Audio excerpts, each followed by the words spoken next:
Welcome to David Bradley Show with your host, David Bradley. Howdy, everybody. How's it going? So, we're just going to chug right along and try to do a show a week unless I start getting more and more guests. And if I start getting more and more guests, then we're going to probably go up to a 2 a week. But who knows? All depends on how it goes. I'm rhyming and I have no nose. That didn't even rhyme. I'm sorry. Okay. I won't call the police. Please don't. They've never been to my house yet. Anyway, I seen this young lady in a venue, Twin Kegs II, I believe it was. I think it was. Yeah, it was. And had a conversation, and we finally got her on the show. So this is going to be fun. Everybody say hi to Lee Payne, and that's spelled L-E-E. Yes. The man way. The man way. Oh, God. So how was Christmas? Christmas was unlike any Christmas I'd ever experienced before. Oh, that's interesting.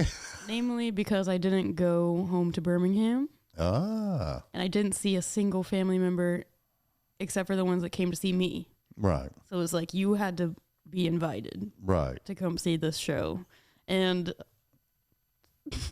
it was good because I seemed to miss out on the family, like, quarrels and stuff. Oh, like, the drama? Yeah. At Thanksgiving, I missed Thanksgiving too, and literally my aunt threatened my sister. And I was like, if I had been there, I would not have been able to hold myself back. Oh, like, yeah. She would have received the full wrath of Lee. Like, she would have gone down. She literally told her, like, if you do anything, I will get you. Like, who says that? Especially at Thanksgiving. To, like, your, what is it called when your aunt, okay, so there's an aunt, and then my mom is her sister, and then, okay. My sister is... Great aunt? Moment of silence for the answer. People put it in right here, and then we're moving on. Yeah, well, if Julie was here or Caitlin was here, they would be able to tell us, but both of them had... I'm not really up on how families work. It's a wing it situation, I'm telling you. Yeah. Every time. You're just like, and you are? Yeah. Okay, well, we're moving on now. Well, see, I told my kids when they got older and started their own little lives and all this other stuff, go.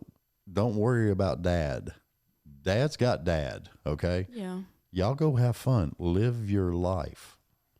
That's not what happens in my family. It feels like that. You're like, Yeah. okay, go live your life. But then it's like, well, we really would like you to come home. And here's We'd these really like to see stipulations. you. Well, you really haven't been home in a while. Would you want to come home? And yeah, I do want to come home, but you don't understand the stuff that, like, Oh, yeah, the drama. is at home. And when you get there, you feel all good, but then you're like... Somebody says the wrong freaking thing. Ooh, like, It's on. One day away from a cry fest that doesn't end until you leave. Mm-hmm. And then you're left picking up the pieces back in Nashville, like, what just happened? Where did my Christmas go? Well, I mean, if you look, sometimes, and it's crazy, but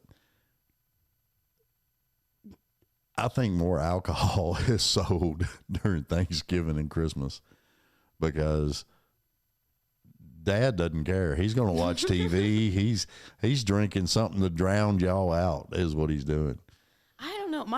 Like I said, that might have been before we were recording, but my dad isn't really a drinker, but there is a time when that Friday or Saturday night approaches, yeah. and it's 5 p.m. and the football game is on. Mm-hmm. He just wants a little something, and when the socks come off too. Oh, His yeah. feet are up on the desk, the game is playing, the socks are off, the beer is in the cup, not in the bottle. And Yeah, we talked about that because I put my little something in a cup.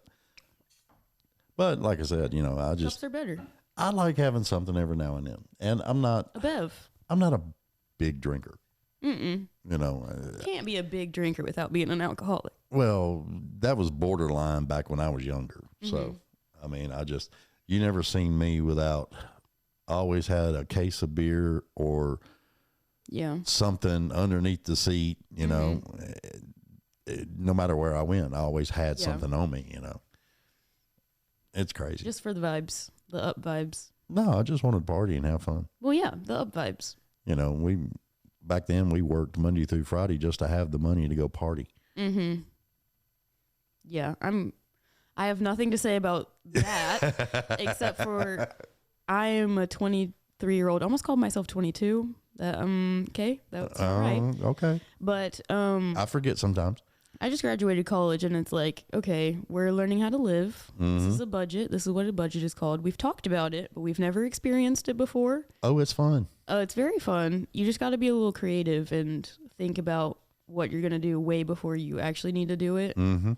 Because that not planning, that's where my boyfriend Braden's here, but we've been getting into the don't prepare, just go get stuff when you need it. And that is just a surefire way to just not have any money. Exactly. You got to like meal prep. You got to, I don't know. You got to do it all. I'm still learning it. But it's just come up with a household budget. Yes. You know, don't forget the toilet paper. Yes. And the dog food. That's right. Because they will hate you. The dog will hate you. And then get a video camera and make your dog go to work. Videotape the dog doing everything. Put it on YouTube. I'm thinking about it. I have a dog named Gerald. Yes, you heard that right. His name is Gerald. That's cute. Yeah, he's either a small black man or a small French man, but those are not mutually exclusive. They could be the same. Right. But he's a very cute dog, but he's the weirdest dog that I've probably ever encountered. He's my first dog. And my family was not a dog family, so we didn't have dogs. So I got him. I shouldn't have gotten him. I graduated college. I was like, I'm going to get a little friend. Of course. And keep you company. That wasn't in the budget. No. My dad was like, take that thing back. And I said, but I love him. And he goes, I know you do, but you're not going to love him in a couple months when you can't pay for him. But I can still pay for him, so we're doing good. Well, just wait for the first big vet bill. Oh, do you want to know about that?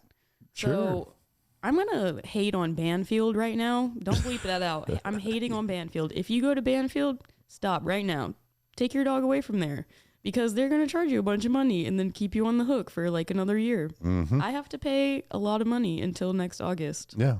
For my dog's first visit. Mm-hmm. Don't make sense. And I want to fight someone, but I can't. There's no one to fight. I just signed something, and I shouldn't have signed it. My dad told me not to, but I signed it anyway, and now I owe money. Yeah, us old codgers know a thing or two every now and then. I was like, no, Dad, like, I'm going to get him help. Like, he's just going to have care.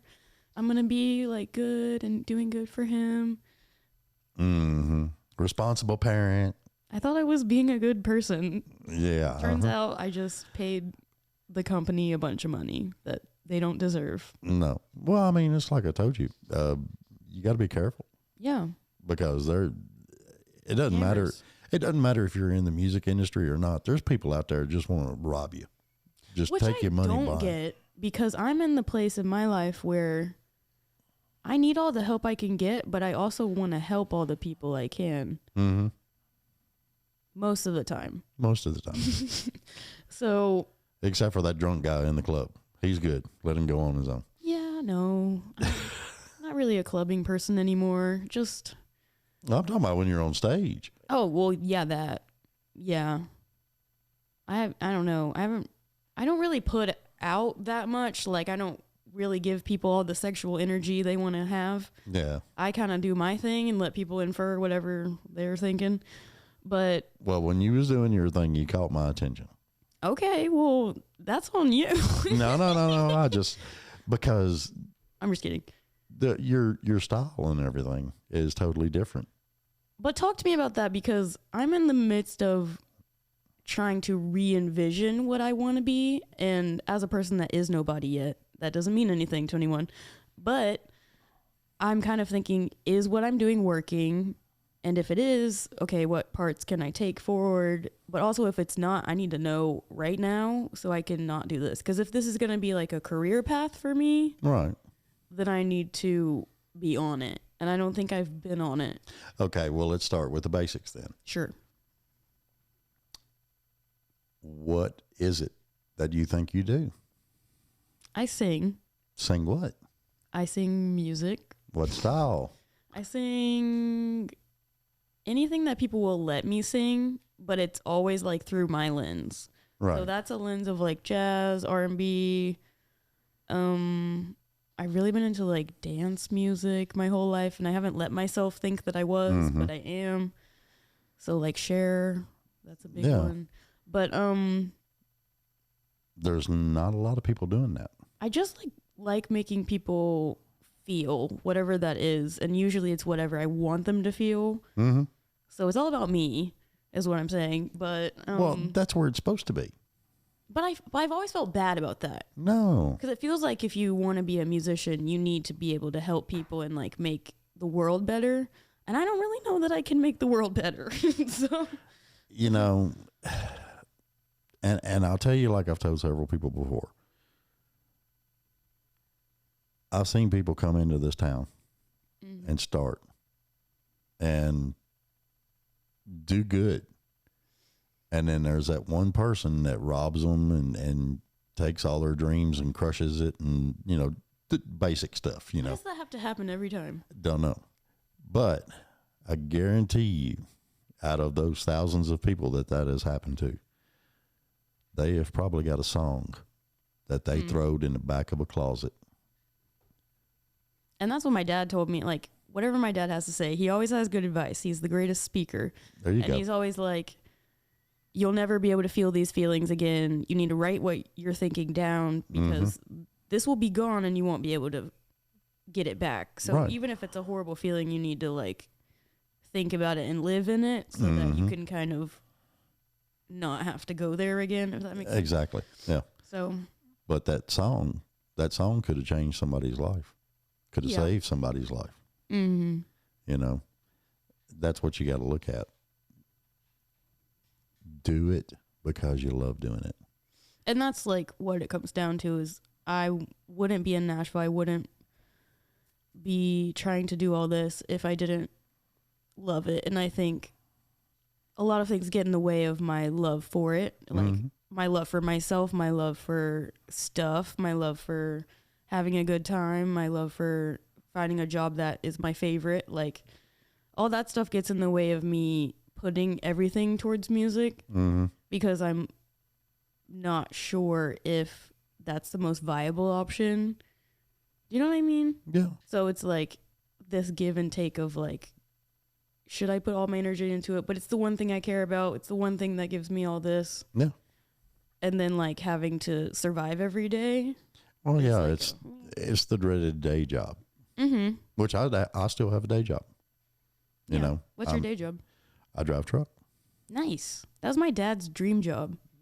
I don't wish it on anybody. Well, if I could go back in time, I'd have never stepped foot in one of those rigs. Because I missed so much of my kids growing up. I missed, you know, and people think, you know, okay, well, he's driving a truck. He can go from, you know, Nashville to Florida, then to Maryland, and then back to Nashville. And he's seeing all these beautiful sights and everything else. You see it through a windshield. You do. Yeah. You don't have time to stop and visit and hang out and sightsee, you know. Yeah. There's so many. I've passed Tombstone, Arizona, I bet over 1,000 times. And I never had time to stop and go see the city of Tombstone. What's in Tombstone that you want to see? You don't know? It's where my favorite movie was. Which one's that? I'm a young person. I'm sorry. Tombstone. Oh. All right. Well, put that on the list. He's over there laughing his butt I'm off. always embarrassed because I like haven't seen a movie that people are expecting me to see. So I'm kind of going back and like rewatching stuff that people think is important. So maybe I'll get what they're talking about. Yeah. That's just my whole life of feeling left out. Yeah. But it's my own fault. I just am like, I'm not going to watch that. And then 2 years later, I'm like, where are they talking about? Like, I don't know what they're talking about. And then you go see it and you're like, dude, that was a good That was movie. pretty good. I like that movie. Yeah. That was my favorite movie. It was. I loved it. Well, what's it about? Wyatt Earp, Okay, well, yeah. the Earp brothers, The Earp Doc Holliday, Mm-hmm. the whole I thing. know those people. Yeah, it's the whole story of how they went to Tombstone to make their riches and crap happened. Crap happened. Yeah, you know, and they ended up killing a bunch of people. So Crap happened. Okay, well, yeah. So it's good. It's fun. It's exciting. Murder is fun. We like murder. Dude. A pro-murder state right here. Well, I mean, even podcasts are pro-murder. Like how? Oh, yeah, the murder podcast? Yeah, that's, I mean. I must admit, I do partake. Well, I mean, there's a ton of them. There's a lot of them. And There's like anything. I actually don't think it's like empowering. I actually think it's just interesting. Yeah. It's not about female empowerment. I'm sorry, everybody. It's just interesting. People are just like, whoa, that shit happened? Yeah. That is whack. And what was strange was I did a whole month of Halloween. Okay. Nothing but Halloween shows. Yeah. And I had Jordan Cook on here. Mm-hmm. And Jordan Cook is considered to be in the top 5 in the United States of most knowledgeable of serial killer memorabilia. That's a long specification. Yeah. So what materials did he have to show you? Oh, he's got John Wayne Gacy's paintings. He's got a bunch of those. He's got Dahmer's eyeglasses. Those were fake, though. I thought that came out and people were like, no, he didn't actually draw those. He got the inmates to draw them for him. No, he done them. I hate that. Get that out of your house. Don't get that in there. Like, the energy alone will mess up the juju of the entire... He just done it to stay busy and make some money. By collecting... I'm confused. He makes John money? Wayne Gacy, when he was painting them. yeah. I know that, but so this man just collects them because he's like if you bought something and somebody told you it came from a serial killer and you were reluctant. Yeah. They didn't have no documentation or anything else. You can send that item to him. Oh, and he'll be like, that's the real deal. That's the real deal. And he'll give you So he's like the master. Yeah, he's like knows. big time, top 5. What makes you able to pass judgments on that? Like, I don't know. how did he go to college for that? I don't know. I went to the wrong school. I'm doing the wrong job. Well, I mean, we did 2 podcasts because we couldn't cover all of it in one. Obviously.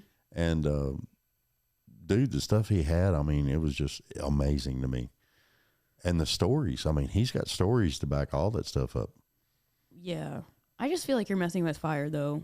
Like, your life has to be perfectly good in order to deal with all that other stuff, because I feel like that's just gonna bring a bunch of stuff into your life that you don't want. Bad juju. Yeah. But I'm of the opinion of, like, ghosts are real. Mm-hmm. We're getting into all the hot takes here. I know. Ghosts are real, but I don't pay attention to them because I already have enough bad karma that I just don't need that in my life. But there's friendly ghosts too. Yeah, there's friendly ghosts, but whatever the case, I don't want to be seeing shit. Yeah. I do not want to be seeing shit out of the corner of my eye because that will scare me to death. I will get a heart attack and I will be on the floor and I will be dead. And you never know. You might just be like, catch something out of the corner of your eye and go, yeah, that didn't happen. I mean, all the time, I'm always like, oh, Yeah. I saw something. But then I'm like, that's it. I'm not going to think about it anymore. That happened. I'm moving on with my day. Oh, wait a minute now. We can go on to aliens too on this. Aliens a big podcast thing, so. I feel like if aliens were real, that's a big question right there. They're but locking their doors and they're passing us by. That's why I'm always saying, like, I don't think, first of all, I feel like they look and appear different to anything that we would be able to conceive, so that we're just not able to know if aliens are real or not. Well, I mean, They're just a better species. Like Well, something that doesn't here's my thing. follow Earth's rules. You know what I'm saying? Yeah. Here's my thing though. With the higher technology and everything else that is in the storyline of the aliens, okay,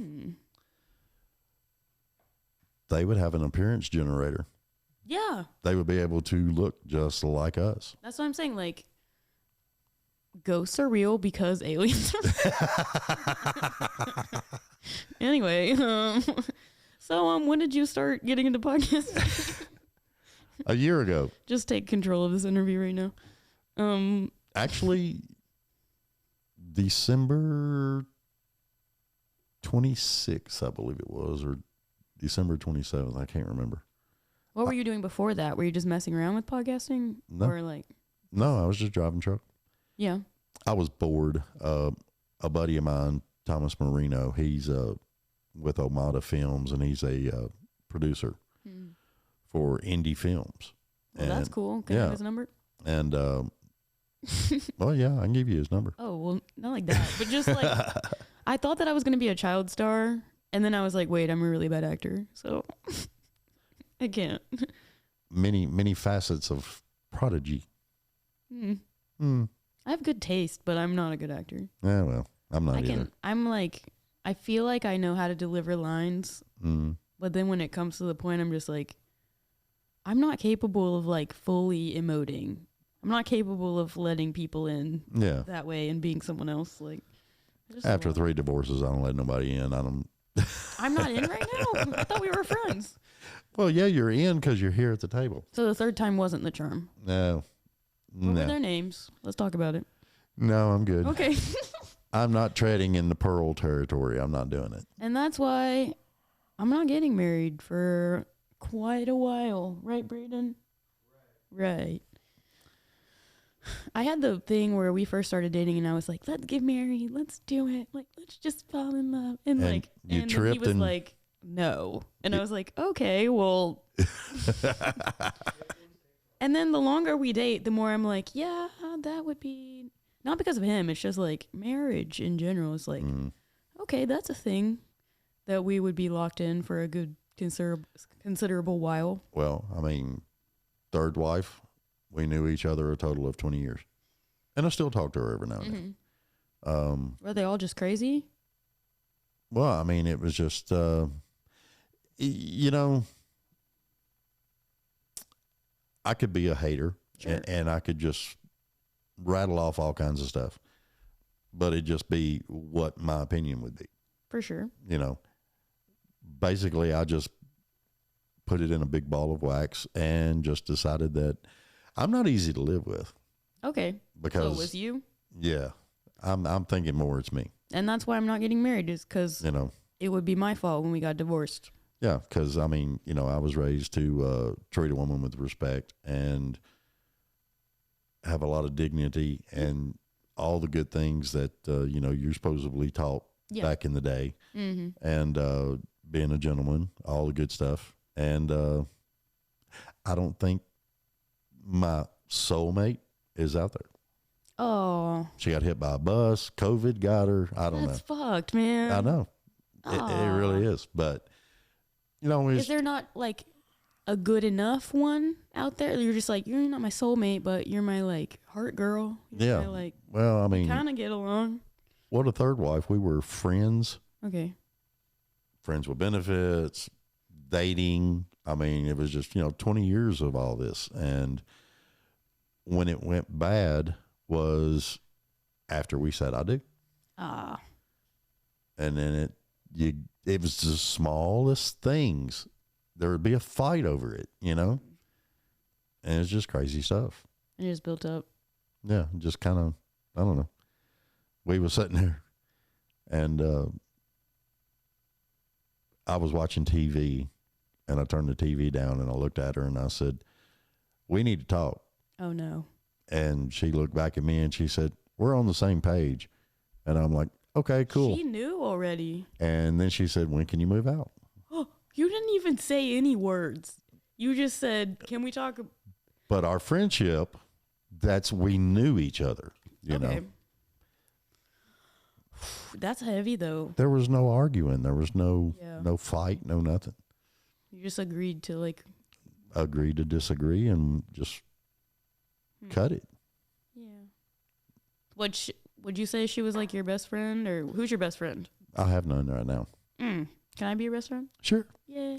No, I've got Braden's my best friend, but I've got 2 guys that are my ride and die, and Ronnie Mays and Mike Bowers, and we've all known each other since 1st grade. Yeah. Whenever I'd get stuck in the mud, Ronnie or Mike would come get me. If I wasn't with them already. Yeah. You know, and then same thing for them. Anything they need, all they gotta do is pick up a phone call. Country boy. Yep, Yeah. pretty much. I'm obsessed with that. Make hunch punch. Mm-hmm. I really didn't have. I had a cousin that was my age. We're 11 days apart. But I really didn't have like neighborhood friends or like friends at school that like were my people. That didn't really come until high school, and I had like one really good friend. Yeah. Well, I used to have. That's all I got. I had a bunch of friends that were considered friends. I had best friends, but then over a period of time, you lose track of each other. You don't talk anymore, Which is so sad. And I always think about that. I'm like, we lose track of each other because it's too difficult to stay in contact. Like, it's too much to be like, hey, how was your day? How are things going? Yeah. It's just too much to like be in each other's lives, but you still care. But it's like, I'm thinking about me and my best friend Neil. It's just like like when we were together, it's like we never were apart. Yeah. But we've been apart for so long. It's like there's just so much to talk about. Oh yeah. That's why we never talked, is because it's too emotional. I mean, I can go 2-3 months not talk to Mike or Ronnie, and then when we talk, it's like no time elapsed. Everything's just right there. Well, keep those guys close, and obviously you have, because I mean, 30 something. Oh, hell. First grade. How old was I in first grade?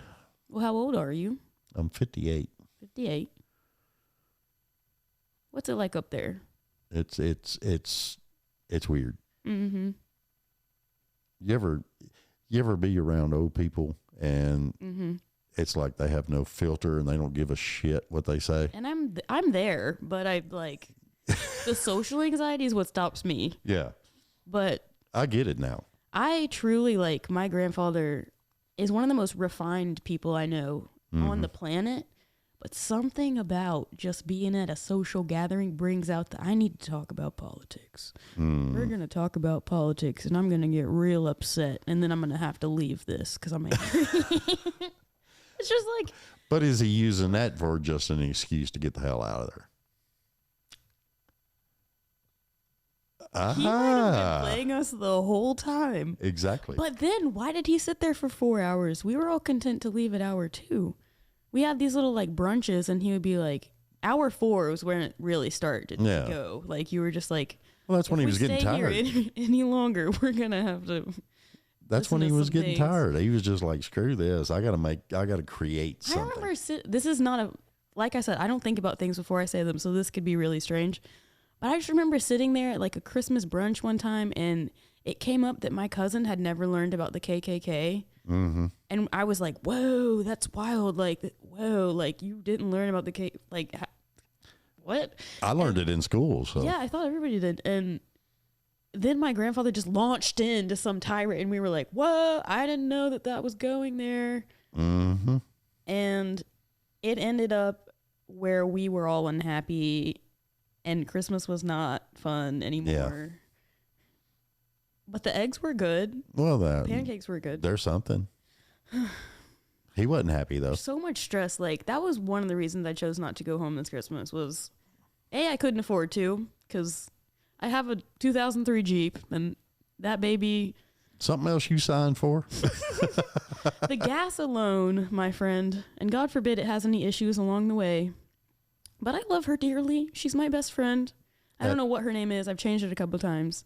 At 18 miles to the gallon. Probably. Right at it. But she only has 130,000 miles. She's doing really well. I've hit a couple of things. Like, there's little scrapes and bruises. But she's doing pretty good. Like, the bones are good. She got broken into last month at the Four Seasons. Of course. God bless it. Don't ask me why I was there. Really, just not a happy experience. But... but, yeah, Braden tells me all the time I need to get rid of her, and I just won't do it. Are you sure? I got a red truck out there I'll sell to you. Okay, that could be good. 2019 Chevy Silverado. Okay, let's talk numbers. 30. 30.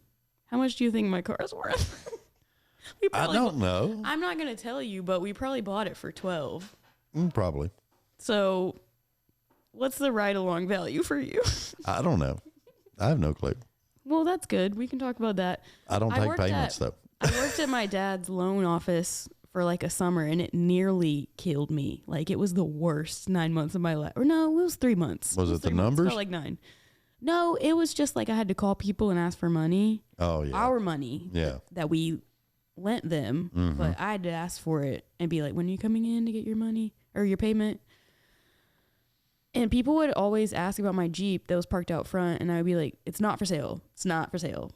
It's not for sale. Don't ask. It's not for sale. You could have sold it. I could have, but then where would I be? Where would I be today? In a Honda. Driving a Honda? I don't think so. Why not? I'm not a Honda girl. I don't know. Are you sure? I like to drive fast things. I drove Braden's car over here. It was really fast. I had a good time. But I don't trust myself in one of those cars because, like Coke, like any drug, like everything else, I would love it. I would love to have a fast car, and I would not. Addiction. I'm an addictive personality. That's why I'm an artist. It's because I want to hear. I don't know if I want to hear what people have to say about me, but I want to be involved in the process of them realizing stuff about themselves through my music. Like, I want to be in their head. I want to be what they're singing. I want to be responsible for the melody that made number one. Like, I don't know. So there's nothing better. And I know this because I have talked to thousands of people, and it's being on that stage. It's so good. And start to sing a song, and the audience starts singing it to you. Okay, well, I've never had that because I'm a nobody, but yeah, but you get there. But I really have you ever told a bad joke on stage? Yeah. Oh man. We can talk about this right now. We can talk about how good performing is, but I just want to let people know that there is a side to performing where you just say stuff and you're not sure why you said it. Yeah. Like and then just nothing but crickets. I got one time, like after I said something and I turned around and I was like, I'm going to start crying. Yeah. Like I said, like the show went well. I cracked a few jokes. It was like going good. Like the crowd was with me. And then we ended and I was like, bet you want some more of that, don't you? And I thought it was going to go good, but somebody went, oh, and I went, oh my goodness. It was the wording. My goodness. It was the wording. Oh my goodness. I was just like, I have to leave now. I have to go. Yeah, it was too many words right there at the very end. Yeah, I should have said thank you, good night. Or you could have just hollered out, we having fun yet? You know. Or anything else. Like I'm shaking right now thinking about it because I'm like, just that feeling of like having the crowd and then losing the crowd. Yeah, it gets crazy. Because I did the MC for Lake Wapapella Freedom Jam last year. And man, I tell you what, it was a tough crowd. It was at a campground. What makes a tough crowd? Just old people? Well, no, not really old people. Some old people are Middle-aged actually wilder than the younger ones. I agree. You know, but I shouldn't have said that. I'm sorry, old people. No, you're good. But I mean, it was just it was hot out. You know, and you're outdoors, and it's not the most comfortablest, you know. And it was early on, and people hadn't had the drinks. I was going to say the prescribed alcohol content yet. Oh, for sure.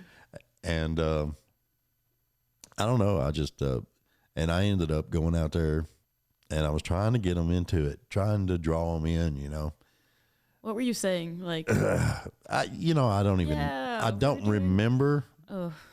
I know I did a toast to the fallen, and well, if that doesn't win them over, what will? Well, I did get them, you know, to raise their glass and do a toast. Okay, you know? well, yeah. And I ended up stumbling over some words to get a reaction out of them.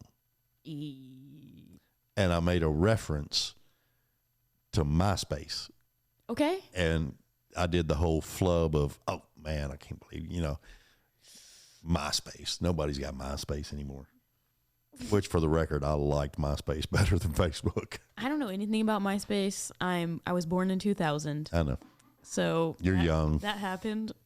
I'm here now. Let's talk about it. But I feel like if there's a resurgence of MySpace, invite me. I would join. I feel like I would. Wasn't there like a theme song for your page or whatever? Oh, you could put any music up there you wanted to. I would live to update people with my status. Yeah. Maybe I'll bring that back as my. Well, I mean, artists could actually go on MySpace and put their music up there. Yeah. And people could purchase their music off there and all kinds of stuff. I mean, you could do more with MySpace than you could with Facebook. Why did it go away? Just people went to Facebook. Facebook was simpler. And we are a world of simple and quick results. Yeah. You know, it's like when I started this podcast, everybody told me don't do more than 30 to 45 minutes. I end up doing hour, 2 hours, 2.5 hours. Yeah. You know, I just don't care. And I think that's the key, is starting at don't care. And then, actually, I don't really know, because I don't have a social media presence. So my thing is, everything that I learned about doing podcasting and everything else surrounding this whole thing, I already knew, because of being in the music industry, how to go to the correct channels to get the artist to come on. Okay. I already knew that. Like, what does that mean? Well, I mean, you got to go through their PR people, their management, all that stuff. You don't ever really contact them direct. Because I've seen some people that are like leaving messages on their Facebook page. Hey, love to have you on the show, you know. Sure. And I'm just like, cringe. Yeah. You don't do it that way. You know, you just don't. I'm still learning all this. Like, I'm in a band called Palomino, and we're booking stuff. And I had to learn, like, even though I was in a booking class at Belmont, like, I had to learn, like, this is what you say to get people to email you back. This is what you say to have the opportunity to hold a show, because they won't even listen to you if you don't use the right words. Like, right. If you don't have the right numbers, if you're, like, not, I don't know. It's just. Well, I mean, you got to have all that big ball of wax done because we are an era of convenience. Yeah. So if you can make it more convenient to sell yourself, to get in, to book a show, then you can do it. But then you got to worry about the numbers from the bar. You got to worry about the door. You got to, tip jar, all this other stuff. It's crazy. Yeah. And that's why, like, Palomino's not really sure if, like, used to, I feel like you could play shows and that was how you built your fan base. Like, that's what it used to be. Go around and, like, oh, this fan likes me. This fan will tell their friends. This fan, whatever. Now it's like you're pulling teeth to get people to your show. You're pulling teeth to get people to put you on the show. You're pulling teeth to get people on the bill with you. Yeah. You're pulling teeth to have a poster printed. It's like so much work to even do the show that. And you're coming out of pocket on money. And we have a lot of artists now that are they haven't even played a live show. They're just like, I'm a social media person. This is what I do. Well, Bieber started that. Yeah. And I'm almost like, I just need to forget live and just go to social media. But that fact of, like, if you don't have that live persona, then there's nothing to come see the show for except for the sound. And, like, well, see, back then we didn't have internet. We didn't have all that crap. And you got a band together. The band wrote songs. You learned to cover songs because you just got to learn them. To fill out your set. Yeah, to fill out your set. And you kind of put everything together, and word of mouth got around. And, if you played a really good show at Exit In and it was packed, you pretty might much have somebody show up that was from a label. Yeah. Like, maybe because people would make, like, industry nights, people would make time to go out and see local shows. But Does that still happen anymore? I don't think it does. Which is so unfortunate. Well, it's weird because I get invited out. Yeah. Just like when I met you. Why were you there also? Were you just having a good time? I was out because I got invited out by Dr. Mary, I think her name was. She used to have, her podcast used to be called Harmony something, and then she changed it to Healing Vocals, I think. And I might need to they listen to that. invited me out. That's cool. And I went out there and I was just like, well, who else is playing? So, Mm-hmm. and I just kind of hung out and listened to some bands. Yeah. But whenever somebody's playing, if they invite me out, Julie tries to make sure that I'm free so I can go out. Mm-hmm. And I do love going and hearing people play. Because Well, we should go sometime because I don't go out enough to see things that I like. It kind of hurts me. And I was talking about this at work the other day. Like, I really don't go see live music because I'm such an artist that I need to like either be on the stage yeah, or like watching it in a video where it's like removed right. so that I don't get that like emotion of like, oh, I wish that were me. Like, Yeah. they're doing so good. Like, this is how I would do it if I was in that situation. But And- would you really? No, See? no. But it's always about the like, I'm a huge in my head person. If you listen to any of Palomino's first stuff, it was all about like inside, like all that stuff. And I say a lot that it was about my mental struggles and just like believing in myself and trying to literally keep going. Mm-hmm. But yeah, it brings me back to just live music every time and Yeah. wanting to be that person on stage that I know I can be, but I've seen a lot of other acts and I know how good it can be, and I just am not sure that my level is up to that level of like the greats. And so I'm like, I should not do it anymore. I should quit. Like, But is see, it worth it? the greats, as you so-called put it, at one time wasn't great. They were just Yeah. out there They were just a Nepo baby somewhere, just being themselves. being a Nepo baby. Mm? Can we talk about Nepo babies? I'm still sitting there trying to figure out what it is. From what I can tell, it's most likely somebody related to somebody that works in the industry who has a lot of money, or somebody that has a lot of money that can pay. I don't know what I'm talking about. Oh, you're talking about the privileged ones. No, just like, yeah, people that are talented Mm-hmm. but got a boost because of who they are, who they know. Yeah. And don't get me wrong, I would kill to be one of those people. I'm just trying to figure it out. Like, in this day and It's- age, it feels like there's more, not industry plants, but just people with an in Mm-hmm. than people that have been out. Okay. Does that make sense? Yeah. Because, like, okay, say you left Birmingham, you came to Nashville. You already did the work. Mm-hmm. You've already got all your social media. You've got everything done. You've got your EP done. You've got Yeah. singles ready to drop, all that.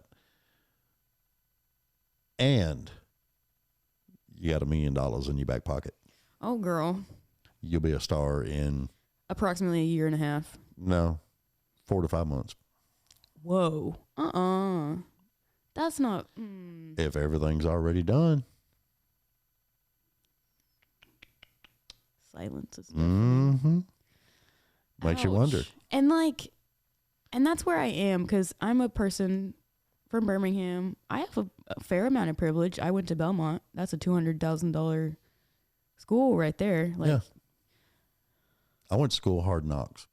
yeah, and like I already have a leg up in that, but I'm feeling like I don't have any legs up because there's all this other like,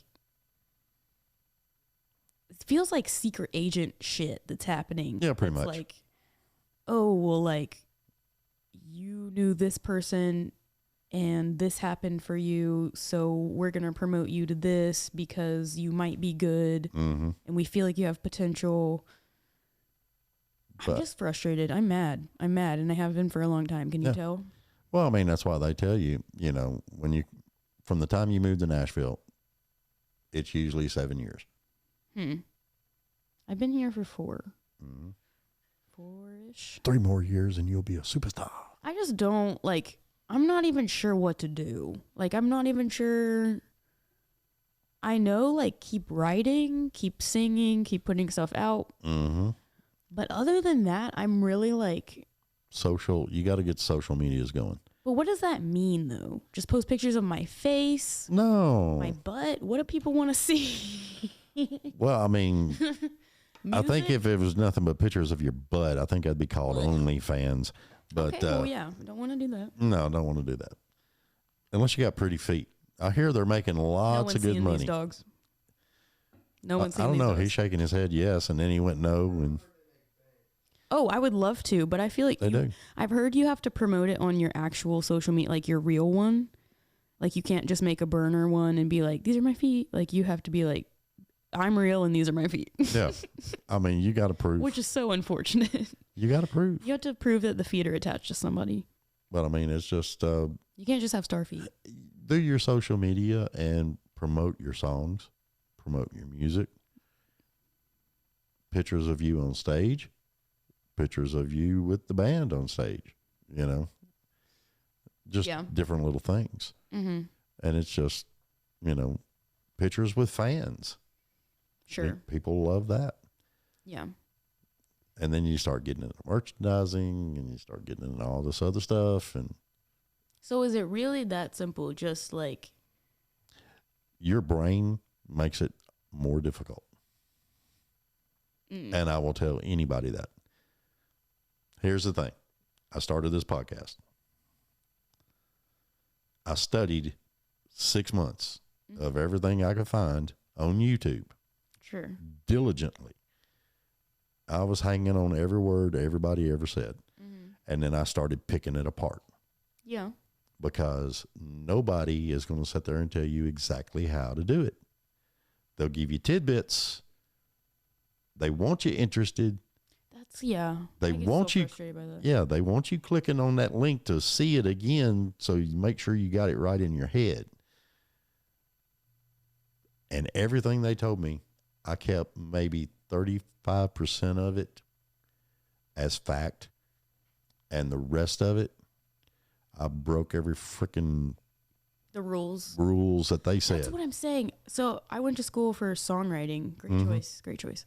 But I think I learned a lot. But also, I started in the commercial voice program. Yeah. And that was where I quickly learned, you're right. Yeah, 35% of this is good. Mm-hmm. And the rest of this is absolute bullshit. Yeah. But it sounds good. You could know everything and still not get the record deal. Exactly. You have to figure out how to make your voice monetizable, and you also have all the information to make those business connections and to uphold that business and to uphold your marketing and uphold all this stuff. So it's not really about the hit all the notes and note the theory. Right. That sounds good. Oh, it sounds great. But it's not going to get you anywhere. And you could be... What might get you somewhere? I don't know. But you could be the best songwriter. You could be the best lyricist. You could have the perfect pitch voice. Still ain't gonna make it. You gotta, and here's the thing that everybody doesn't understand. The people that have figured it out are the ones that are going forward. Yeah. And they don't need to tell everybody else how to do it. I'm going to tell you the biggest secret about a record company. They want you to have all the work done, every daggone bit of it. Your numbers up, your social media, your YouTube channel, your Spotify, all this stuff. They can just push the financial shit on you. So they can just come in and hand you a contract to sign your life away to them. And if you don't read the contract carefully, they'll steal your freaking music, your rights to the music, everything. So you got to watch it.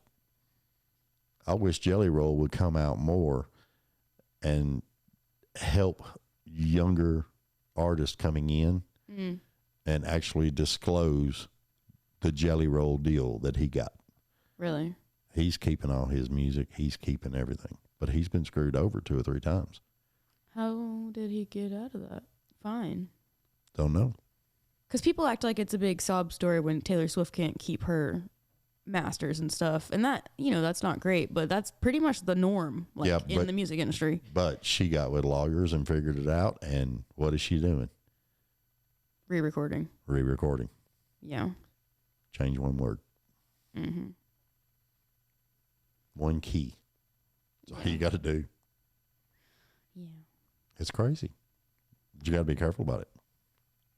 But I'm interested in learning more about these like music industry vultures, because I'm working with a writing partner now, and he just got out, or I don't know when he got out, but he used to do like demo production for studios and like this is the work tape we're sending in to pitch, right. And he just got screwed over so many times that he was like, I just can't do this anymore. I'm not willing to keep losing my creative stuff that I've put in and also not get paid and also be spoken to these ways.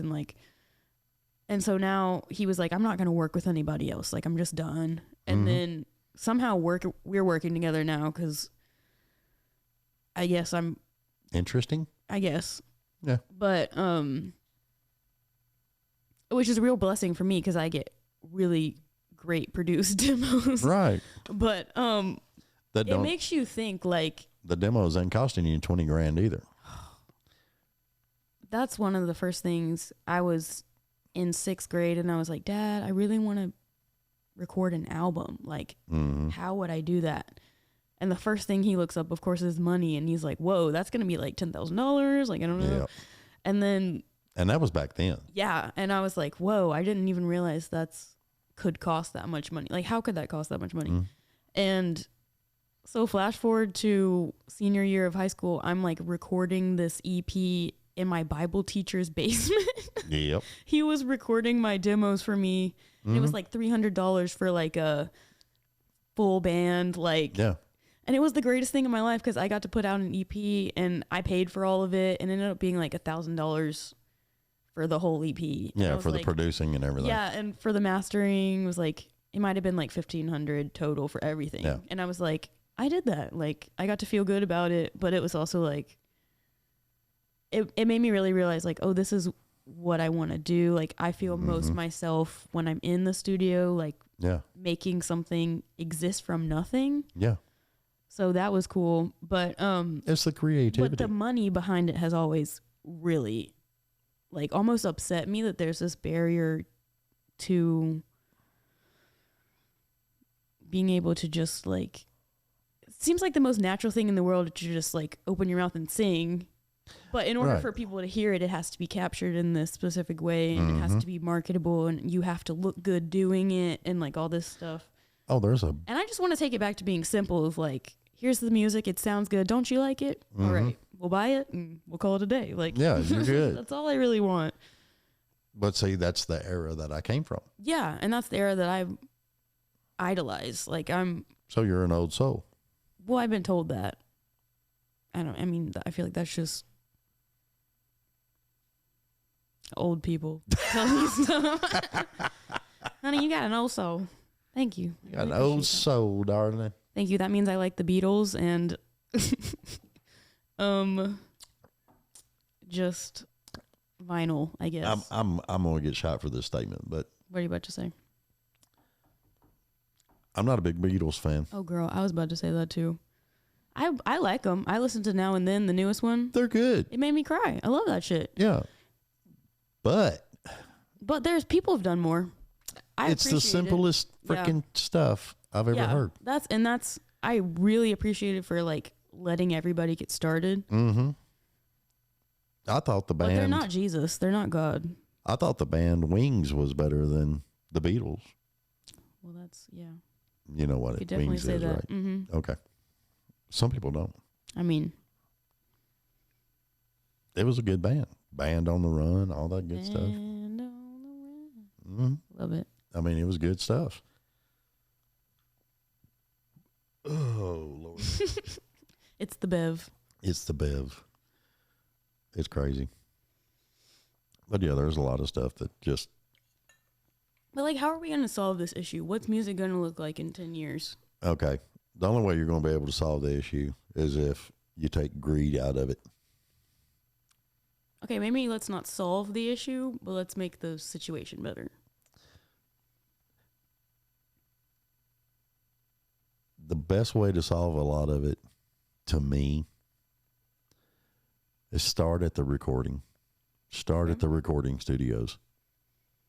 Like the labels recording studios, or just like any recording studio out there. Because I'm about to go, like literally tomorrow, Palomino has this retreat booked. We're just going to this cabin, and we're going to sit in the big room, and we're going to jam until we have material enough that we feel like we could write songs for. Right. And make an album. And a lot of that will be my responsibility of like being like, this is good, this fits, this doesn't. This is what I want to write to. But I'm controlled right now by like, what do I possibly have to say that hasn't already been said in a way that is unique to me, in a way, like, you know what I mean? Anything you say is going to be unique to you. Okay? You're not going to stand up there and repeat somebody else's stuff. You're going to think about it, and you're going to put these words together, and it's going to be wholeheartedly you. Yeah.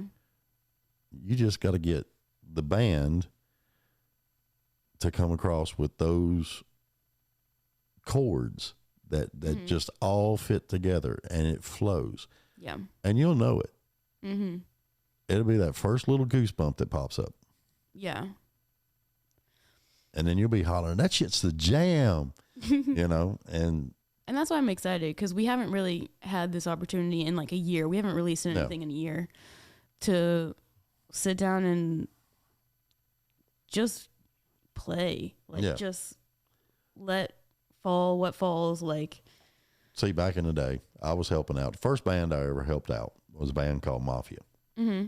That's a cool name. And it was only 4 members. And the practice place was actually at Jeff Staggs's house in a bedroom. Okay. Drum kit was set up, and then you had a couple of amps for 2 guitars, bass, and Jeff also sang. Mm-hmm. And we would hang out and they would just play, you know. Yeah. And sit there and write. Mm-hmm. And then the next thing you know, you got a song done, and Jeff would go over, or I would go over and push the 4-track recorder. Yeah. That's how we're about to do it. And just record it, and you're done. Yeah. But with all the technology, and see, this is something else that I keep saying. Back then, if you wanted a studio, you had to have reel-to-reel. You had to have all these little gadgets and plug-ins and everything else that were not on a computer. They were the actual module. Yeah. You know, and it was work. Yeah. But. And that's the part of the studio I don't really know about. Like, Yeah. I took all my DAW classes and like intro to audio and everything, but they didn't really go into that side of like, this was a physical thing. Like, we talked about like cutting the tapes and like overdubbing and like all that kind of stuff. Yeah. But not the fact that it was literally like, you sit there and you do it yourself. Like, yeah. Yeah, because you'd have, well, back then you'd have, oh God, one studio I've seen had 6 reel-to-reels, and you'd record your main tape. Yeah. And then you would run it back through the board and back through whatever plug-in you had for it, and you would change it and do whatever you needed to do, but you was recording it on the second reel-to-reel. Mm-hmm. I mean, it was a lot of fun. But nowadays, I mean, you point and click and you can do all kinds of stuff. Yeah. Why does it cost $20,000? I don't fucking know. I do not fucking know. That drives me nuts. It's all about the room and the fact that somebody, like, if you're booking Ocean Way in Nashville, like Beyonce. Beyonce? Beyonce. What's a Beyonce? I don't know, girl. But Beyonce has recorded there, and I don't know who else, but that room alone costs like this X number, and like you can't access it unless you go to these certain people, and like you have the qualifications, and it's all about this like secret, like It's a freaking room. I know, and you want that room tone. No, like, I don't. But you can replicate that room tone with a plugin, like on Logic. These like I can replicate anything I want with a plug-in, but I've still got that ear yeah, for that reel-to-reel, the whole band playing the song together in the room. yeah, and that's why live performance is so cool. Yeah.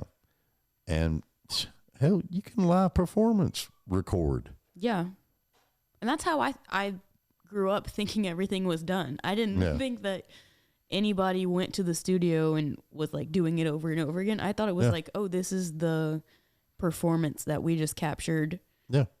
And it kind of blew my mind when I realized, oh, some of that is like not real. Like, Yeah. a lot of times I was like, how is the main singer singing the main vocal and the background vocal at the same time? Yeah, it makes you wonder. Yeah. Well, I mean, did you see any of my Christmas shows? I didn't. I went in a hole. I was a little depressed. Yeah, well, it happens. But Caitlin was here, and I bought a new board. It's a Yamaha. Yeah. And we had all of it tied in together. Mm-hmm. And Kirby sang Mary, Did You Know? Mm. In my living room on a SM58. Yeah. Now, granted, we had, Christmas stuff hanging up and everything else. And the guy that was playing guitar with her, oh my God, I forgot his name. I can't believe I forgot his name. Anyway, first time they'd ever met. And he's playing the guitar to Mary, Did You Know? Exactly how she needed it. And they were just bouncing off each other. Yeah. And the recording came out awesome. Mm-hmm. Loved it. And it's on Facebook, and I think it's got like 1.5 or 1.6 views already. 1.6 million? No, it's 1,000, I think it is 1,000.400 and something. Okay. Yeah. I think that's how it works. Mm-hmm. I don't know. It'd be nice if it was 1 million. That'd be awesome. Who knows? I'm like, the numbers don't mean anything to me. It's all the same. It's nothing but a number. If it's over 15, I'm like, I'm popular. Yay. Who knows? Yeah, because like, I'm starting to take over Palomino's Instagram, and if you don't post every day, like people don't see your stuff. No. And it makes you feel worthless. You're just like, this is completely like, what am I spending my time doing? Well, who's even looking at this? Just do like I do. Like what? I've got Instagram linked to the Facebook, so whenever I do anything on Facebook, Yeah, that happens, but it just pops up. Who's finding music on Facebook? I don't know. Somebody is. Hmm.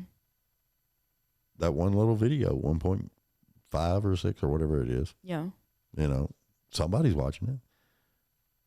I've actually seen where, and this is what's weird, I'm getting more views if I do a live show on Facebook than I am on YouTube. There's something else that'll blow your mind. My live shows don't get as many views as my recorded shows. Yeah. Yeah. It's weird. I don't get it. I don't either. Joe Rogan, the only thing he does is live. Yeah. That's all he does. Howard Stern, live. What is it? People want that radio experience so bad. I think, and I've told several people this, I think, honestly, radio stations are going to go away. Yeah. I think everything is going to go more internet based.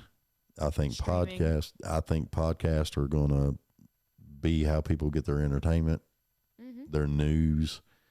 You've got radio stations out there right now that are on a podcast format. Yeah. And they're doing great. Mm-hmm. Yeah. I've heard a lot of them. Yeah. So, I mean, it's just different things, you know, and we're a society of convenience. Yeah. And it's a whole lot more convenient. Say you're driving from here to Birmingham. Mm-hmm. Okay. If you're listening to a radio station, you're changing 3 different radio stations on the way down there. So what if you get into listening to something and the signal dies out? What are you going to do? Stop, back up, turn around? No, you're just going to keep going. But if you was listening to a podcast, all over. Yeah. You know. You can't escape the signal, Mel. The signal. The signal. The tractor beam. I'm wondering how many people actually got that reference. I didn't get it, but I was. You didn't get it? I was going. I don't know. I'm, like I said, social anxiety.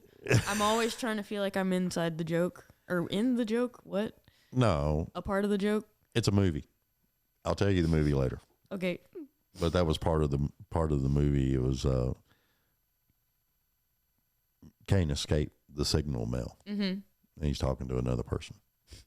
It's pretty funny. But you've got to be. The name of the movie is Firefly. Okay. So, and there was a whole series that people just fell in love with, mm-hmm. and they abruptly ended it. So the guy that was writing it and everything decided to do an end movie to tie everything up. Yeah. Well, good for that. Yeah, it was pretty good. Mm-hmm. I still watch it every now and then. I got the whole series. Movie night. Hey, it's good stuff, man. Mm-hmm. Just chill out, hang out. Yeah. Watch movies. That's about all you can do these days. That's what I did on New Year's. I didn't go out. I sat and watched Star Wars. Good. That's a good choice to make. I might get some hate for this, but I've been in and out on the Star Wars train. I grew up with it, but I was always like, I hate that I have to watch this. But I wanted to like it, but I was just like, I feel like this is for boys. But I was like, I feel like I can't like this, but I want to like it. Yeah. It's crazy. See, I was more, excuse me, I'm sorry. I was more Star Trek. Yeah. You know, that's all we watched. I saw that one that Benedict Cumberbatch was in. That's the only one I saw. Oh, yeah. It inspired me, I must say. Did it really? I guess. I think I remember texting someone like, my life will never be the same. Like, because he was just attractive. Like, I don't know.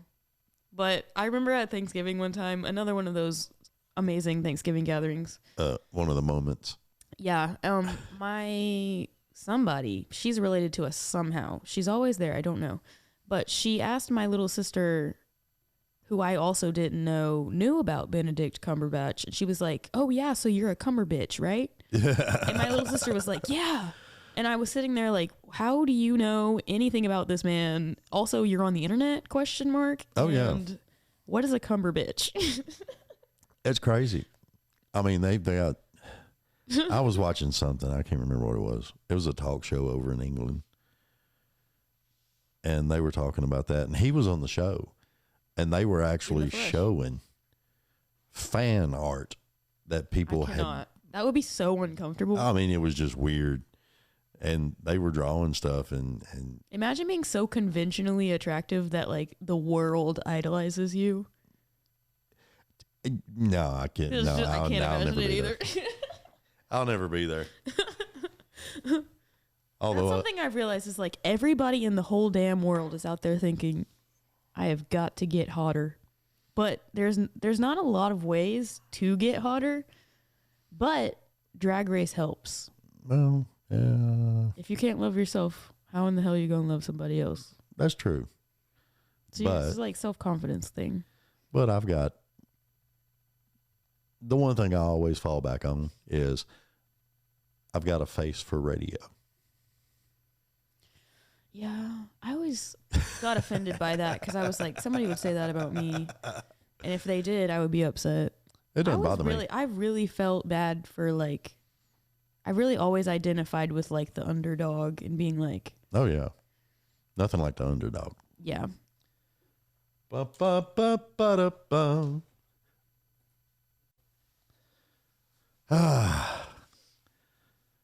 Sorry.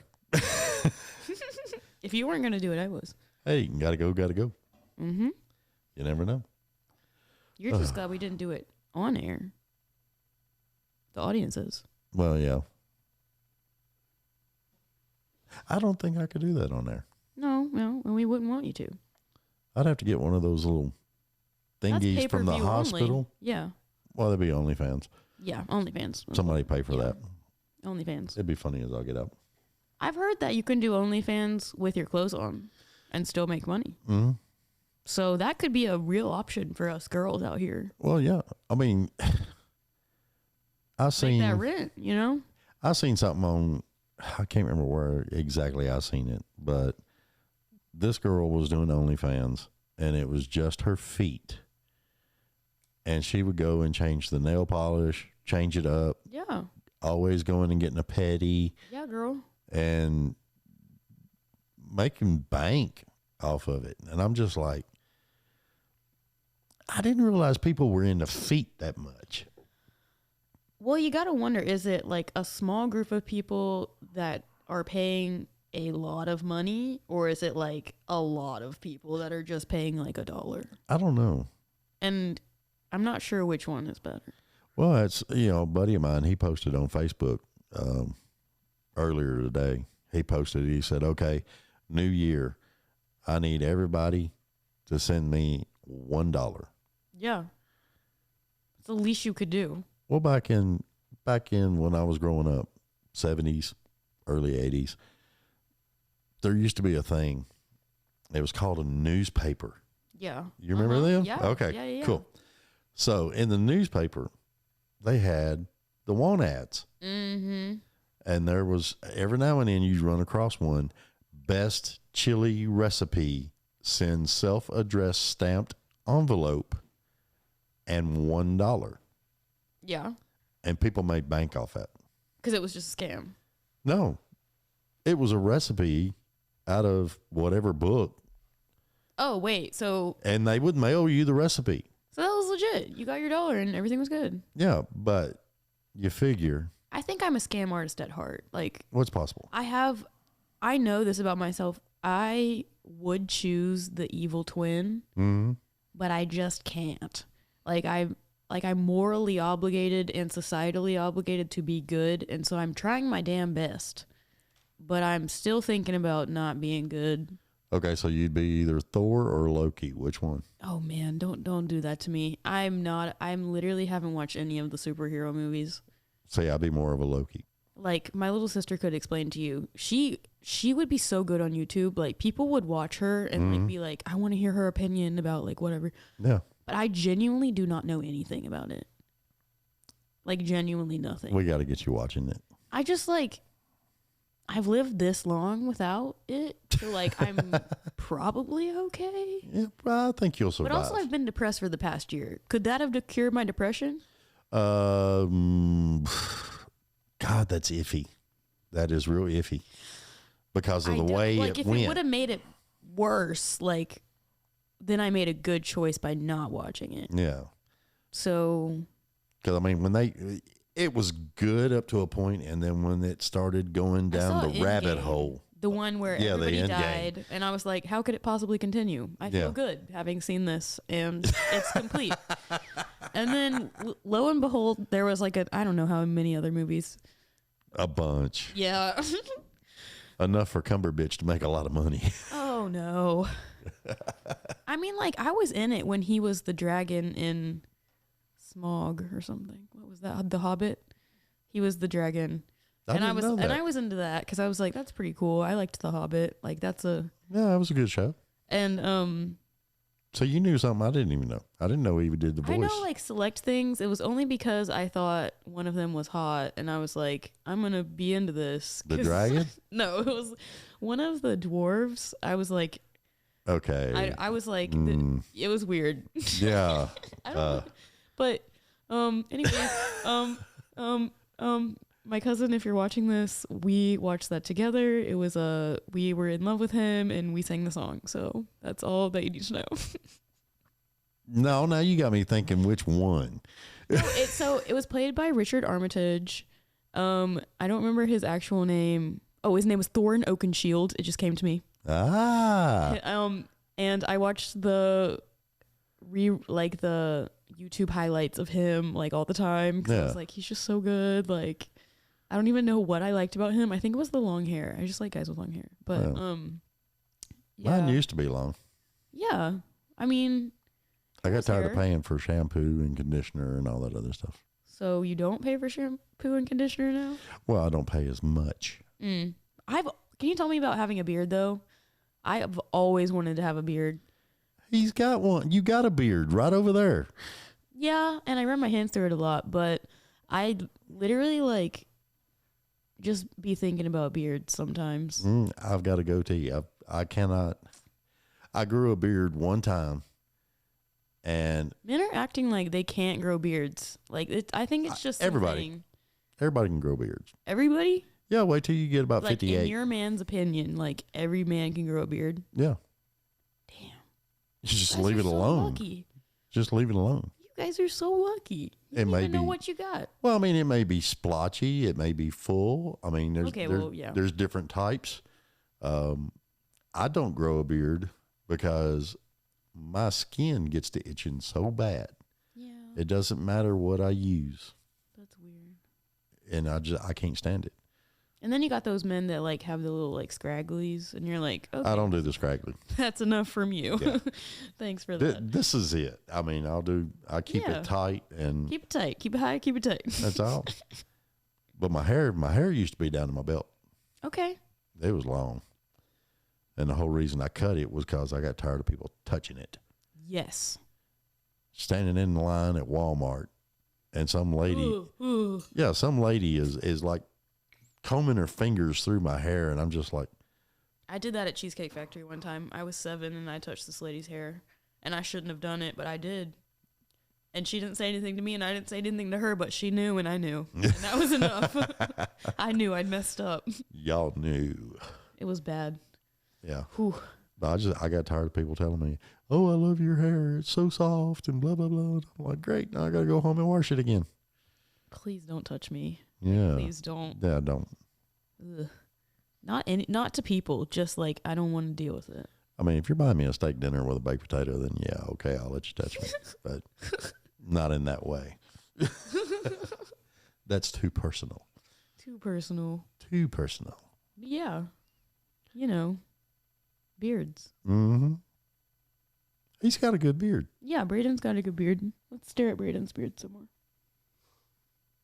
He doesn't even do a whole lot to it. He doesn't have to. No beard It just grows oil? on his. It just appears every morning. Yeah, well, you know.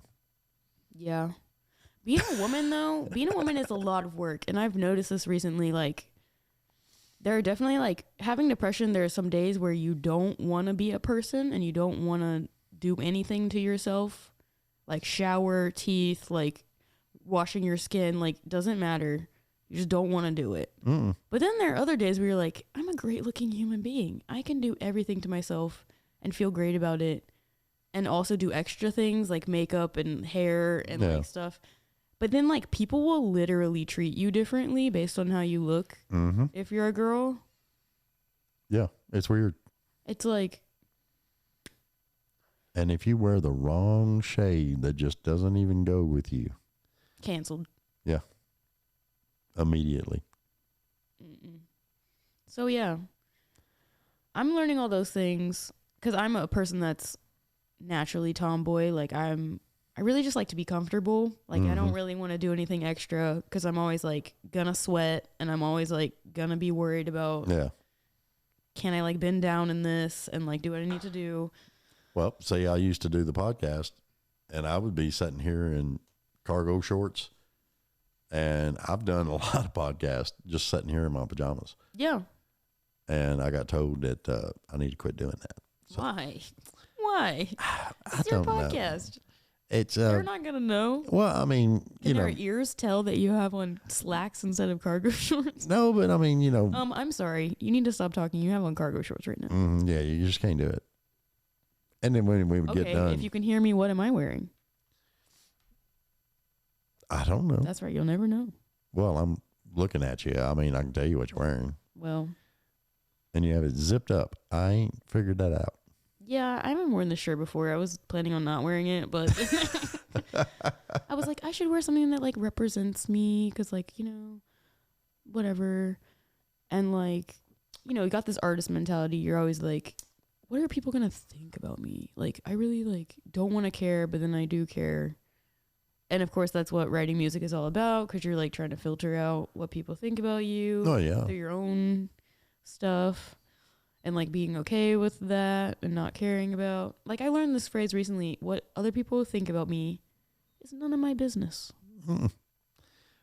And which I want to argue with. No, I mean, look, there's a point to that. I want to argue with it though. It's just like, okay, so you got your social media going. You really putting your stuff out there. You're going to get the haters. And somebody told me the best thing to do when you're an artist, don't read them. Yeah. Because it'll bring you down. It will put you in a funk, because we'll do round numbers. You got 5,000 people out there that love you, that love your music, that love everything about you and your creativity and everything else. But it'll be that one little negative Nancy. Yeah. That just bottoms you out. Because it confirms what you're thinking in your head. Exactly. Because you are your worst critic. Bingo. Mm-hmm. And that's all you got to worry about. Just have how do I fun. tell myself to shut up? Oh, that's easy. What? You don't know how? No. I would have done it by now. Record it. Record. Shut up. Recording myself, telling myself to shut up. Mm-hmm. And then play it for myself. Yeah. Okay. When you get those little urges and everything else, just shut up. You're overthinking it.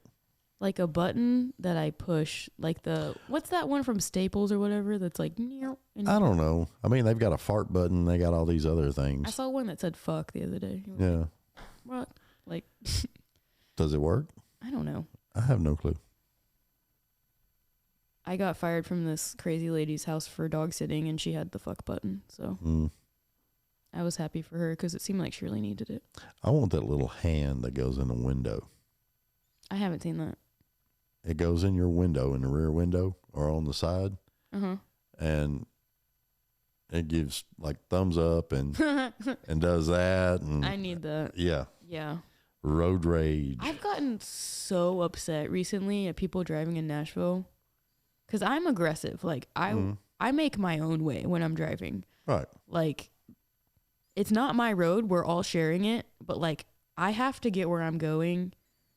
And like, let's coexist. But like, if you are in my way, I'm going to have to get around you. Oh, yeah. And that's going to involve whatever measures I need to take. Sure you don't want to be a race car driver? I might. Yeah, I really was inspired by the movie Cars growing up. I'm just kidding. Life is a Mater. highway. I want to ride. Oh, anyway. I like Mater. Mater is good. Mater's cool. Get it done. Yeah, toe miter. Yep. Got to watch how I say that, because I think it's copyright. But anyway. Oh. Who knows? So what?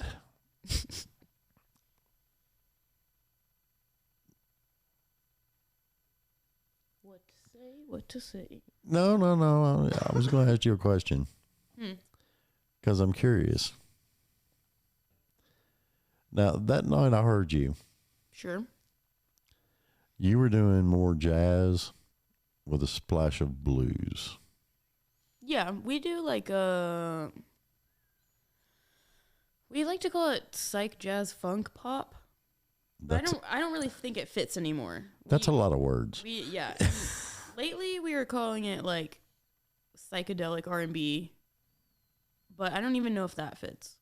I think it starts with jazz because that's what I've kind of taught myself how to sing from. And I think like that night you said she has a strong jazz influence. I was like, I didn't really feel like I was singing that way that night, like, or trying to sing that way. You know what I mean? Yeah.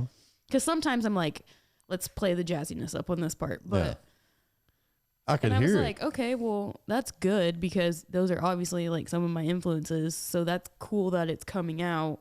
Because right before we did that show, we performed at the African American Museum of Music downtown. Like right before that show. Yeah.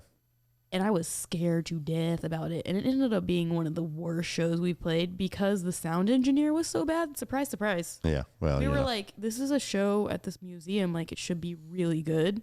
No. They were hyping it up so much. And it was just one of the shittiest shows. Like, so bad. So it was so interesting that we came to Twin Kegs II and it was like, oh, the sound is great. And like, the vibe is here. And like, yeah. So we just kind of didn't have to try. And I think I was just having fun. So you were. Yeah. And it was, I mean, it showed. And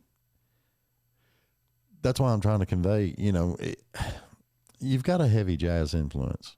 And I could see different singer types in your vocals. Yeah. And the one thing I told Sexy Man over there, Braden, was the one thing I really, really loved about your voice on the jazz stuff was you didn't try to gravel it up. You didn't, I mean, I feel like I'm already too gravelly. Yeah, but your voice was just, it was smooth. And it just really fit the vibe. Sure. Coming from the band. And I really like that. That's what Braden has always told me, like after shows, because he's seen all of our shows basically. And he's always like, you guys have a really good sound together. Which is why I think this past year of performing live has been really important for us, because we recorded for like a year when we first all met. Yeah. Because I met my drummer rolling bagels at his shop. We were rolling bagels together, and we were like, oh, we actually have the same music taste. Oh, you're a drummer? Oh, you sing? Oh, you're kind of talented. Oh, cool. Let's meet this bassist.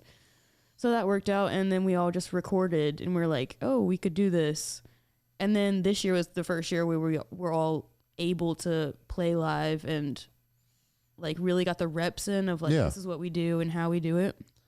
And I think that is going to be able to show more clearly like in this next record we're going to put out and just in whatever we do, because we had a bunch of things that we liked at first. Yeah. We're like, we're inspired by this, but we weren't really sure how to do it together or what that would sound like.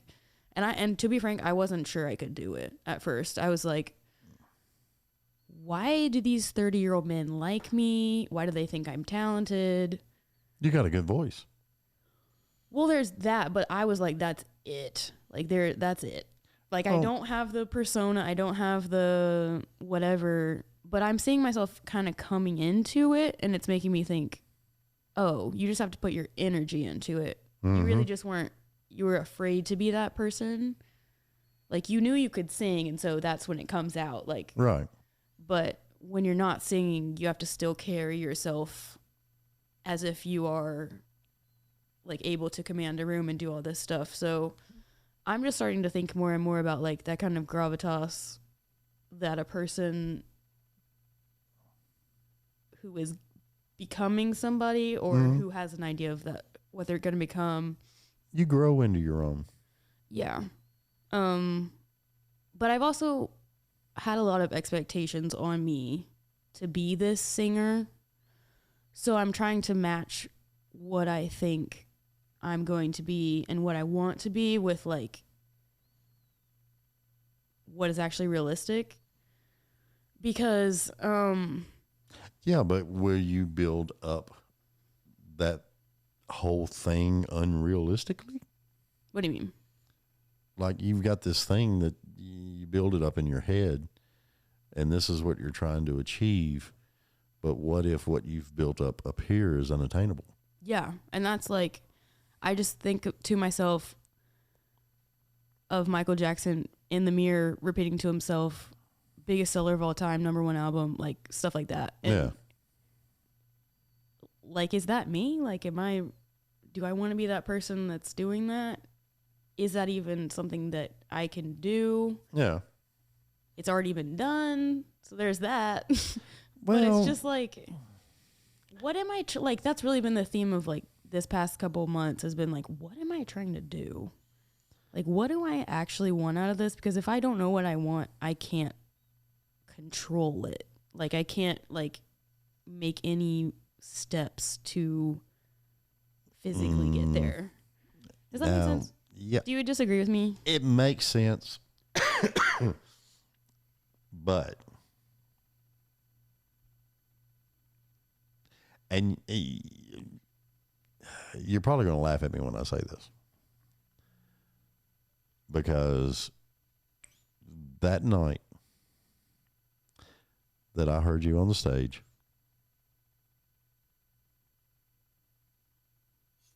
face facts, we'd all been drinking. Yes, girl. Everybody's had a few. But you were having fun. Mm-hmm. You didn't have a care in the world. No. You didn't worry about all this bullshit. You was just up there being you and having a blast. Yeah. Because I knew we could already, like, we'd already done the hard part. I know. And So nobody expected anything out of me then. Well, I mean, you built, y'all have grown as a band. But what I'm trying to convey is, I think a lot of the stuff you're overthinking. Oh, yeah, I know. You know, I'm not really sure how to get out of my head and just, like, do the stuff. well, So I'm, like, you know, doing therapy and all that kind of stuff. But it's, like, it's just tricky. it is. It's messed up. I knew a guy that he couldn't go on stage unless he smoked a joint. Mm-hmm. You know, and he had to get out of his own head. Yeah. If he got into his head too bad, he sucked. Yeah. There have been nights that I've been like, that was horrible. But I do fine. Like, no, I didn't miss a note. Everybody's like, but my heart's just not there and I'm worried. Yeah. So it turns the whole thing. Yeah. And that's where I kind of like that artist mentality is like, because performing is the drug. You get the people's response right then and there. It's like, it's the best drug because you're just like, oh, you like that? You want some more of that? Oh, Like, yeah. That's the type of thing. So when it goes wrong, that's the like really hard part. Cause I had a moment at a Halloween show we did last year and I cracked really bad, like really bad. Damn. But I just kept going and it turned into like this primal scream. It was like really cool. And I was like, whoa, I never would have been able to do that if I'd like controlled it. Yeah. But then there was this other moment a couple weeks ago where I cracked and then I couldn't finish the song. So it was like, Interesting. yeah, it was like, I'm out. I cracked, I'm out. Like, I don't know how to come back from that. Just canceled automatically. Yeah, I just kind of waited for the next song to start. I was like, okay, we're done. So where are you going to be playing at next? We have a standing gig at Humble Baron, the nearest green distillery in Shelbyville. Okay. So it's like a drive, but Yeah. 2 hours from here. awesome. It's awesome. Like, they are the coolest. I used to live in Shelbyville. Oh, really? Yeah. Okay, so you know, like, was it there when you were there? No. Probably not. It's dope. I have to go check it out. Yeah. That'd Next be time fun. we play, you should go. But they invited us back. We had like we played there the first time and they were like, you guys are great. Do you want a 6-show residency? Like playing once a month for the next 6 months. And so we did that and we've done 3 shows, but we went back this last time and they were like, do you want another 10 shows? Like, so There you go. seemed to work out. Hey, some things are funny like that. But that's really the only place that's like kind of appreciated us for what we can offer. Yeah. That and the Cobra in East. We've played there 5 times. I haven't been to the Cobra. It's fine. It's just a lot of people doing coke. Yeah. Being punks. I need to stay away from that. Yeah. Yeah. Ugh. Flashback. I don't have any flashbacks to coke, and thank God. Yeah. Only Coca-Cola. Well, I started out in the glam metal days, so I mean. I would love to just like pick your brain about that. I remember one after show party, there was on top of the coffee table, it was just solid white. Oh, good. Yeah. How much do you think that cost? Not What's the inflation price today? Not that much back then. Damn. It was cheap back then. Because that's the other thing is like, I do not want to get addicted to drugs because I'm so afraid of being financially dependent on something that I cannot control the price of. Yeah. Like what? Yeah. And then one thing leads to another. But I've heard one of my bandmates, they do not let me get anywhere close to drugs because one of them was telling me that like coke can literally like not like hinder me from singing. Like it'll inflame my throat and my like, and I was like, okay, I'm never trying it. Never trying it. Yeah. I don't want to do that. Well, you get the drainage. Yeah. And it gets in your vocals. Mm-hmm. So it kind of messes stuff up. Damn. Mm-hmm. I'm terrified of like losing my voice or like. Well, think of how I felt. 7 weeks of that freaking Nashville crud. And there was like, I had one show in the can. No other shows recorded. And I was having to record shows when I could get my vocals right. Mm-hmm. But I'm just now back to my original voice. Yeah. So imagine me sitting there trying to do something and I don't have the deep voice anymore and I'm like puberty. What did it sound like? Little puberty guy with some squeaks and stuff. Hello, this is the David Bradley Show. Thank you for being here. Thank you for joining us today. It's so crazy. He is literally sitting over there watching the video game. That's what I don't understand. Like, I am so not into video games. I can't get into them. Okay, thank you. Like, everybody in my life thinks I'm weird for not liking video games. I can't get into them. I appreciate them, but it's like, I spent a lot of energy on Nintendo when I was like 7 to 12. Oh, dude, I was like, Super Mario badass. Those are hours of my life that I can never get back. I stood and stared at a screen and did little games. And what did I get from it? Definitely not an increased IQ because I am still the same. Well, I mean, the controllers we had were the old Nintendo ones, and yeah, they were carpal tunnel syndrome right there. Wear yourself out. Yeah, you got the ergonomics of the new stuff. Ergonomic my ass. That's funny. All right, wild woman. Thanks for having me on. Totally enjoyed it. Yeah. I'm going to come. And I'm glad you're not weird. Don't tell everybody. Well, I'm weird, so. I know. Damn it, it's out. It's the way it goes. All right, so you ain't got a website up yet, though. Nope. Are you going to do one? For me? Yeah. Or my band? Palomino has a website, but... Well, I mean, you can give that out if you want to. I mean, we're just on Instagram. Okay. Like, I really don't... I don't know. Like, I know I need to do more things, but... Are you procrastinating? It's more just like...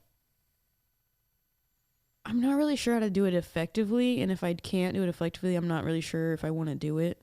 Yeah. So it's just like... I need to put that like 2% more effort into it. Nah, 1.5. We're on Instagram at your Palomino. Your Palomino? Does that make sense? People are like being weird about it, and I'm like, that's a good handle. Your Palomino. Mm.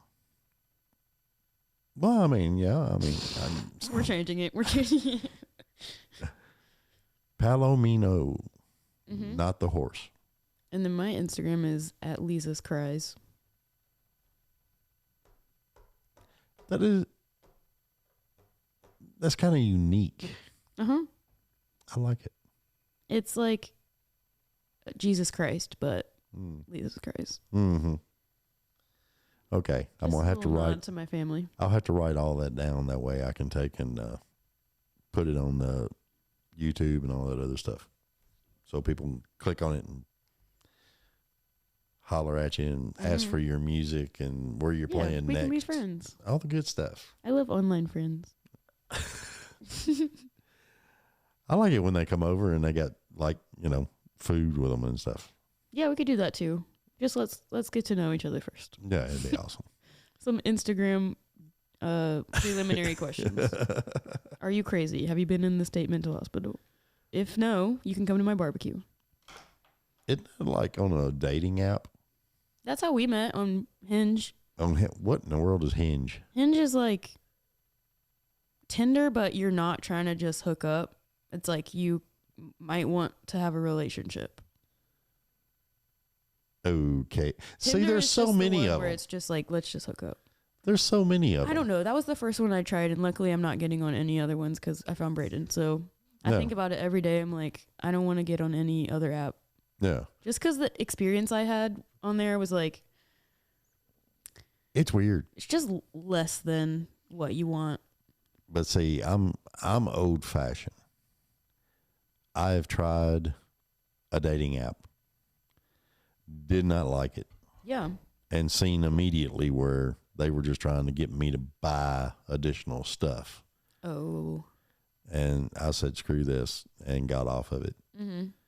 But I'm kind of like, you go to the store and you round the corner of the aisle and you accidentally bump into her and you looking at each other's eyes. It's just like speeding it up a little bit. Like that would have happened. Yeah. But she lived in the grocery store like 30 miles away from you. It's just speeding up the process. Like you guys are in the area. You might like each other. Just talk and see what happens. And then you have the option to meet up. And then it's really on you. Yeah, no. It's just like that imaginary grocery cart bumping into. Yeah. But on the internet, and you meant to do it. No. Not for you? No, it's not for me. Well, I'm old school. Didn't you say your soulmate is not out there anymore? No, she got hit by a bus or COVID or something. Have you tried men?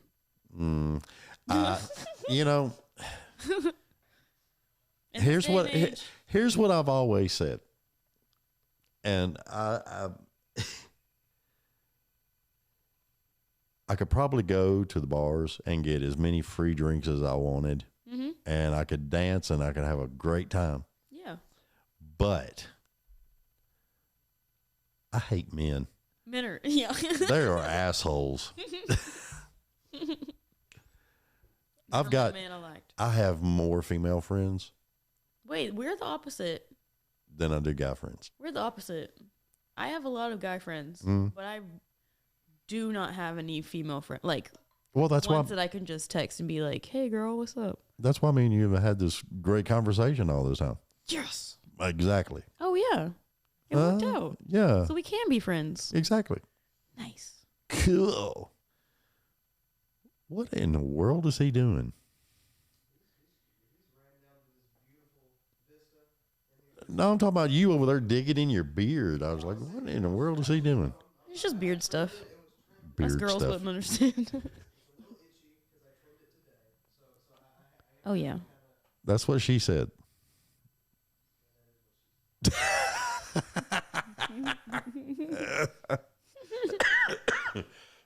Oh, Lord. All right.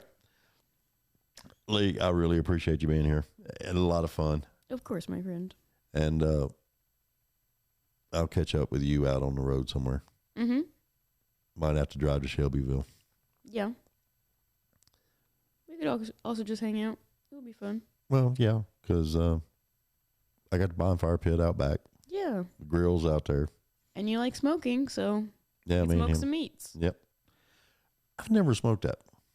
A meat? I don't have one of those smokers. Do you have a grill? Yeah, I got a grill. Okay, you can do it. Well, I can just get him to do it. You have an oven, you can do it. I mean, I'm a chef, I can do it, but Oh, okay. Well, next time you do it. I have training, so. Okay. I don't have training. I do good to. I want charcoal. I mean, I prefer charcoal. Yes. I love the taste. Mm-hmm. All right, cool. All right, we're out of here. Okay, bye. Appreciate you. And remember, everybody, please, once Lee gets her socials up and everything, check them out. Go to her Instagram. And remember, do it for your artist to get them to your town, the ones that you want to be there. Like, share, follow, subscribe. Subscribe to me because I'd love some more subscribers. Buy their merch. Help them out because it is very simple. Like, share, follow, subscribe. It's just like keys, car, lock the front door. It's all coincides. It's just right there. So y'all check everything out. Check out the band Palomino. Lee sings for them. And I really wished you had a YouTube up. I do. We have a Palomino YouTube, but it's not like us doing stuff. Like, Yeah. You know what I mean? Like, Yeah. it might be soon, but like, we're going to need some more like R&D. Like, so. Yeah. Cause I've got, we'll talk about some more stuff after this. All right. We'll see y'all later. Appreciate you. Love y'all. Toodaloo. Bye. Slay.